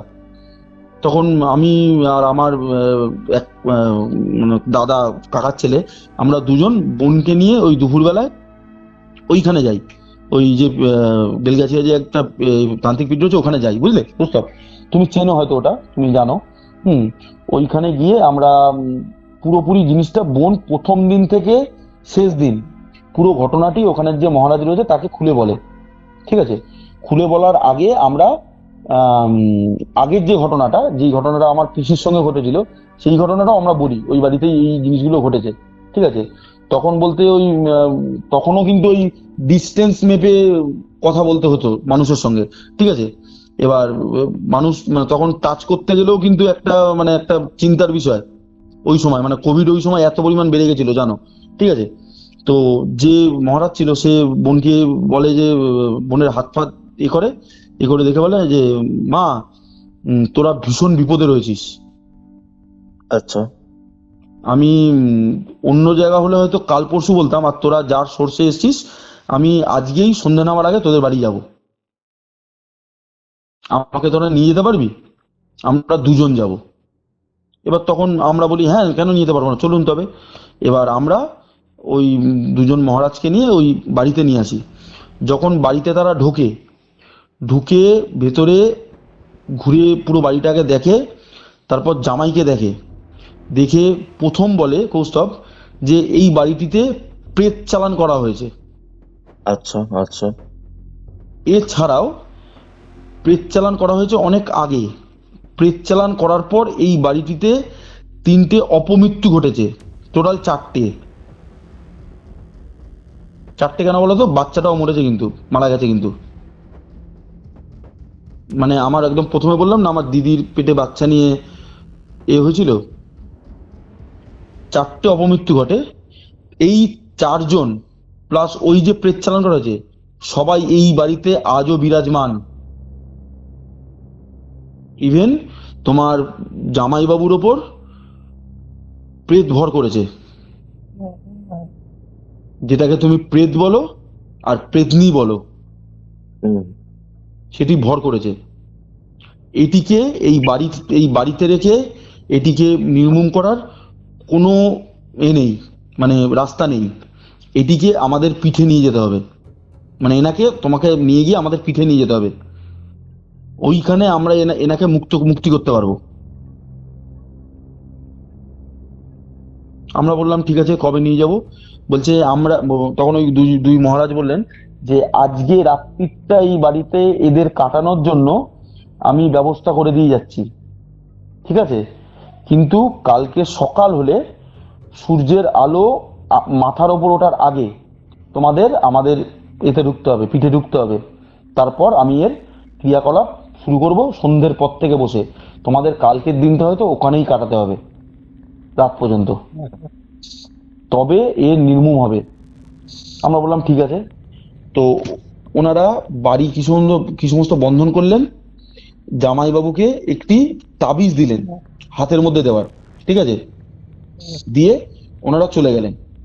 ঠিক আছে, চলে যাবার পর রাত্রির হলো, সন্ধে নামলো।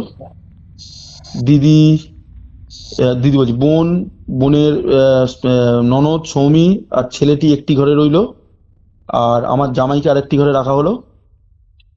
ঠিক সন্ধে নামার সঙ্গে সঙ্গে জামাই বাড়ি ছেড়ে উধাও। বুঝতে পারলে? কোথায় গেল না, যখন বোনেরা ঘরে ঢুকে আসছে, ঘরে ঢুকে এসে দেখছে যে ওর হাতে যে তাবিজটি দিয়েছিল সেই তাবিজটি খুলে ঘরের একটি কোণে ফেলে তার ওপর বমি করেছে এবং টয়লেট করেছে, করে ও বাড়ি ছেড়ে চলে গেছে। এবার ওরা ওই দেখে রীতিমতন আমাদের ফোন করে যে দাদা জানিস তো তোর জামাই মনে হয় হাতের তাবিজটাও খুলে গেছে, এখানে খুলে ফেলে ওটার উপর বমি করেছে, টয়লেট করেছে, ও কোথায় বেরিয়ে গেছে। এবার আমরা মানে তন্ন তন্ন করে ওর বাড়িতে গেছি, ওর বাড়ি খুঁজেছি ভালো করে, বাড়িতে খুঁজে মানে এরিয়াতে বেরিয়ে আমরা মানে ও শুনেছি মুরগির দোকান যায়, খাসির দোকান যায়, হ্যাঁ, মদের দোকান মানে মদের দোকান যায়, আমরা সব জায়গায় খুঁজেছি। যেখানেই যাচ্ছি সেখান থেকে কি বলছে বলো তো, এই তো এক্ষুনি এসেছিল, এক্ষুনি বেরিয়ে গেল। বুঝতে পেরেছো? মানে আমরা খাসির দোকানে গেছি, সেইখানে বলছে এই এক্ষুনি এসেছিল, এক্ষুনি এখান থেকে এই তো গেল। আমরা মুরগির দোকানে গেছি, সেখানে বলছে দু তিনটের মধ্যে একজন বলছে এই তো এক্ষুনি এসেছিল, এক্ষুনি গেল। আমরা মদের দোকানে গেছি, সেখানে বলছে ভুল বললাম সরি, মদের দোকানে গিয়ে মদের দোকান বলছে এখানে আসেনি। আমরা তখন ভাবলাম খাসির দোকানে গেছে, মুরগির দোকানে গেছে, মদের দোকানে যায়নি, তবে কোথায় গেল? বলে আমরা আবার ওর বাড়ি ফিরত এসেছি। ঠিক আছে, ফিরত এসে বলছি জানিস তো খাসির দোকানে বললো দেখেছে, মুরগির দোকানে বললো দেখেছে, কিন্তু মদের দোকানে বললো দেখেনি। ও তার মানে বাড়িই আসবে।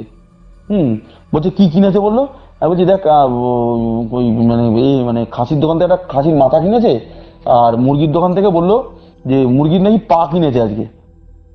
মানে মুরগির যে ওই পা বলতে ওই যে ওই লেগের যেই অংশটা ফেলে দেয় না, বুঝতে পেরেছো, ওই অংশটা। ঠিক আছে, এবার আমরা চিন্তা করছি কোথায় কোথায় কোথায় কোথায়।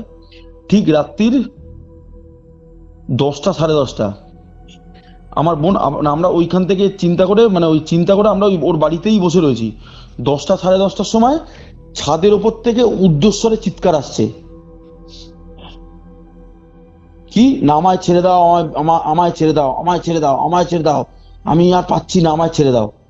আমরা ওই আওয়াজ শুনে মানে আমাদের পুরো গায়ের মানে লোম খাড়া হয়ে গেছে।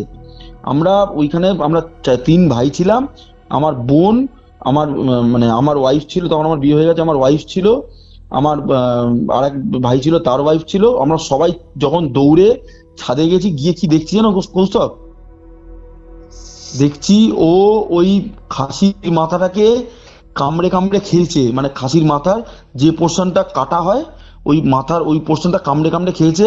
ওর ঠোঁটের দুদিক মানে ঠোঁটের দু সাইড দিয়ে রক্ত ঝরছে, ঠিক আছে। আর ও কি মানে মানে ওই আমরা মদের দোকান গেছি, আমরা ন্যাচারালি আমরা মদের দোকান গেলে আমরা তো বিলেতি মদের দোকানে যাবো, মানে যেটাকে ইংলিশ বলে, ঠিক আছে। ও এনেছে বাংলা চুল্লু মদ, বুঝতে পারছো, ওই চুল্লু খেয়েছে, খাসির মাথা খেয়েছে, মুরগির পা গুলোকে কোন রকমের চিবিয়ে চেবানো পড়ে রয়েছে। ও ছাদের মধ্যে চিত হয়ে শুয়ে মানে পেটটা সাংঘাতিক ভাবে ফুলে গেছে। ওই পেট নিয়ে ও তিরিং বিরিং করে লাফাইয়ে বলছে আমার ছেড়ে দাও, আমি মরে যাচ্ছি, আমার ছেড়ে দাও, আমি মরে যাচ্ছি, আমার ছেড়ে দাও, আমি মরে যাচ্ছি। ওই অবস্থায় মানে আমরা তো কিছু দেখতে পাইনি, মানে ওই ছাদে গিয়ে আমরা ওই ওর ভয়ানক অবস্থায় ওকে তুলে এনে আমরা ওকে ঘরে বসাই, ঘরে বসিয়ে এবার আমরা যেই মানে তান্ত্রিক পিঠে গেছি, সেইখানের তো কোনো ফোন নাম্বার নেই যে আমরা, আর ওটা কোভিড সময় রাত্রি 9টার পর তুমি জানো যে পুরো লকডাউন হয়ে যেত, ঠিক আছে, ওইখানে কোনো ফোন নাম্বার নেই যে আমরা ফোন করে জানাবো। এবার আমি তখন, যেহেতু আমার বাড়ির ওপর থেকে অনেক কিছু গেছে, আমি কিছু জানতাম, জানাতে আমি ওকে ওই ঘরে শুইয়ে, হ্যাঁ ওকে না বিছানার চারিপাশে হলুদ দিয়ে, তুমি হয়তো জানবে, হলুদ দিয়ে আর নুন দিয়ে আমি কোন রকম একটা বাউন্ডারি করেছি, বাউন্ডারি করে ওই বিছানার উপর ওকে শুইয়েছি, শুইয়ে ওর বালিশের তলে হনুমান চল্লিশা রেখেছি, ঠিক আছে, রেখে আমি ওই ঘরে বসে একটু হনুমান চল্লিশা পড়ে, বজরং বাণ পড়ে, আমি ওই বাড়িতে আমার বোনকে আর একে নিয়ে, বাচ্চাটিকে নিয়ে ওই আরেকটি ঘরে ওদের কাছে একটা করে হনুমান চল্লিশা দিয়ে আমরা ওই রাতের বেলা ওই বাড়ি থেকে বেরিয়ে আসি। এবং পরের দিন ভোরবেলা আমরা ওই ওই বাড়িতে আবার পৌঁছাই, ভোর আবার আগেই পৌঁছাই, পৌঁছে দেখি ও ওখানে আর ওঠেনি সারা রাতে, ও ওখানে অমনিভাবে শুয়ে রয়েছে, মানে বিছানায় শুয়ে রয়েছে। আবার আমরা যেতে ও মানে আমরা যখন গেছি তখন দরজা খুলে যখন ওর ঘরে ঢুকেছি, বলছে কি হলো তোমরা এসছো, আসো বসো। আমরা যে হ্যাঁ বসছি বলে ওকে ওখান থেকে তুলে নিয়ে আমরা ওই তান্ত্রিক পিঠে যাই, বুঝলে, তান্ত্রিক পিঠে গিয়ে ওইখানে গিয়ে ওর ওপর বিভিন্ন ক্রিয়াকলাপ হয়। মানে ওর ভেতরে 3জনই ঢুকেছিল, যেই 3জন ওই বাড়িতে সুইসাইড এবং অপঘাতে মরেছে, ওই 3জনই ওর ভেতর ঢুকেছিল। এবং ওই তান্ত্রিক পিঠের যে কম্পাউন্ড, ওই কম্পাউন্ডে ওকে বস করিয়ে ওকে যখন মানে তান্ত্রিক ক্রিয়া করা হয়, ওকে জিজ্ঞাসা করা হয় প্রত্যেকের নাম, ঠিক আছে, প্রত্যেকের এক্স্যাক্ট নাম বলেছে, বুঝতে পারছো, কেন ধরেছে, কি বৃত্তান্ত, কমপ্লিট বলেছে, বুঝলে। ওকে ওখান থেকে মুক্ত করা হয়, মুক্ত করার পর ওকে মোটামুটি রাত্রির ওকে যখন মুক্ত করা হয় কৌস্তব, ওর মুখ থেকে, মুখের ভেতর থেকে না, ওর মুখের ভেতর থেকে চুল বেরায় গোছা গোছা, বুঝতে পারলে, কি কোথা থেকে মুখের ভেতর থেকে চুল বেরোনো আমরা বুঝতে পারলাম না। এবার যখন অমনি হয়েছে, হওয়ার পর ওকে ওকে মানে মানে ওই মানে ওকে বলে যে তুই যাওয়ার আগে কি প্রমাণ দিয়ে যাবি। ও 1 কলসি জল, মানে তোকে দুটো অপশন দেয়, যে গাছের ডাল ভেঙে যাবি, না 1 কলসি জল দেবো, 1 ঘড়া জল দেবো, এটা দাঁতে করে টেনে নিয়ে যাবি। ওই রোগা পাতলা মানুষ, ঠিক আছে, ওই 1 ঘড়া জল দাঁতে করে নিয়ে গিয়ে মুখ থুবড়ে পড়লো, তারপর নাকি ওর মধ্যে দিয়ে প্রেতমুক্ত হলো। এটা তুমি মানে কোনোদিন মানে মানে আমি তো দেখে আশ্চর্য, মানে শুনেছো এমনি কোনোদিন? এবার তারপর ওই পরের দিনকে ওকে প্রেতমুক্ত করার পর ওনারা সবাইকে তাবিজ দিল একটি করে, পরিবার প্রত্যেক মেম্বারকে। পরের দিন গিয়ে ওনারা ওই বাড়িতে গেল, ওই বাড়ি থেকে প্রেতমুক্ত করলো, মানে যেই 4জন অপঘাতে মরেছে তাদের মুক্ত করলো, প্লাস প্লাস আগের যে উনি বললেন যে প্রেত চালান করা হয়েছে না, ওই প্রেত চালান থেকে নাকি মুক্তি, মানে কি সমস্ত মুক্তি, মানে প্রেত চালান মুক্তি কিভাবে করে আমি জানি না, ওনারা করলেন। করে তারপর থেকে টিল ডেট আজকে পর্যন্ত আমার বোন এবং ভগ্নিপথ ওই বাড়িটিতে রয়েছে। আর কোনো সমস্যা দেখা দেয়নি, কিন্তু সমস্যা তারপরে একটা হয়েছে। ওদের ওই বাড়ির ঘটনা ঘটার পর ঠিক 4 মাসের মাথায় যখন সব মুক্ত হলো, প্রেত মুক্ত হলো, আমার জামাইকে প্রেত মুক্তি করা হলো, বাড়িটি থেকে প্রেত মুক্তি করা হলো, 4 মাসের মাথায় আমার ঠাকুমা মারা গেছে। আমার ঠাকুমা মারা যেতে আমাদের যেদিন শ্রাদ্ধ হয়, শ্রাদ্ধ অনুষ্ঠান দিন আমাদের ওই পাড়ায় থাকতো, সেই পাড়াটা আর আমাদের পাড়া হচ্ছে পাশাপাশি, ঠিক আছে, ওই পুকুর ধারে, ওই পুকুরের সংলগ্ন তো আমার বোনের বাড়ি, পুকুর ধারে এদের উত্তরে বাড়ি ছিল, পশ্চিমে একটা ধোপা ফ্যামিলি থাকতো, মানে ওই পুকুর ঘাটে ওরা ওই কাছাকাছি করতো, ধোপা ফ্যামিলি থাকতো, ঠিক আছে। ওই ধোপা ফ্যামিলি থেকে একজন লোক এসে বলে যে হুট করে আমাদের শ্রাদ্ধ অনুষ্ঠান হচ্ছে, ঠিক ওই মানে শ্রাদ্ধ অনুষ্ঠান শেষ হতে হতে বিকেল হয়তো সব অনুষ্ঠান করতে, ধোপা ফ্যামিলি থেকে একজন ভদ্রলোক আসে, মানে ওই পাড়ার 2-3 জন ভদ্রলোক আসে, এসে বলে যে আপনাদের মধ্যে একটু 2-3 জন আমাদের সঙ্গে একটু আমাদের বাড়ি যাবেন, একটা জিনিস আপনাদের দেখানোর আছে। এবার আমরা তখন জিজ্ঞাসা করি যে কেন, কি হয়েছে? বলে না আপনারা একটু চলুন, না গেলে হবে না, আপনাদের একটু যেতে হবে। হ্যাঁ, তো আমরা যাই, গিয়ে কি দেখি জানো, ওই ধোপার একটি মেয়ে ছিল, মেয়েটি অবিবাহিত। ওই মেয়েটি মনে হয় কোনোভাবে চুল খুলে সন্ধেবেলা কিংবা কোনো অপকার কালে পুকুর ধারে ঘুরছিল। হ্যাঁ, ওই মেয়েটির মধ্যে আমার পিসি এবং তার 2 মেয়ে ভর করেছে। ভর করে এক্স্যাক্ট নাম এবং ভর করার কারণ বলছে আমি আমার মায়ের শ্রাদ্ধ হচ্ছে, আমি আমার মায়ের শ্রাদ্ধ খাবো না, তোরা খেয়ে নিবি। ওই বাড়িতে আমার মায়ের শ্রাদ্ধ আমি খাবো না, তোরা খেতে যাবি, আমাকে ওখানে নিয়ে চল, আমাকে ওখানে নিয়ে গেলেই আমি একে ছাড়বো, নাহলে একে ছাড়বো না। তারপর যে তান্ত্রিক এসেছিল সে বিভিন্ন ক্রিয়া করে মনে হয়, তারপর ওই দেখে তো আমাদের মানে ওই শ্রাদ্ধের অনুষ্ঠান কি দেখবো, মানে আমাদের রীতিমতন ভয়ের চোটে আত্মারাম খাঁচা হয়ে গেছে। ঠিক আছে, ওই দেখে আমরা মানে আমি, বাবা, কাকা, জ্যাঠা, সেজ জ্যাঠা, ফুল জ্যাঠা, আমরা সবাই গেছিলাম। আমরা দেখে ভয়ের চোটে আমরা বাড়ি পালিয়ে এসেছি।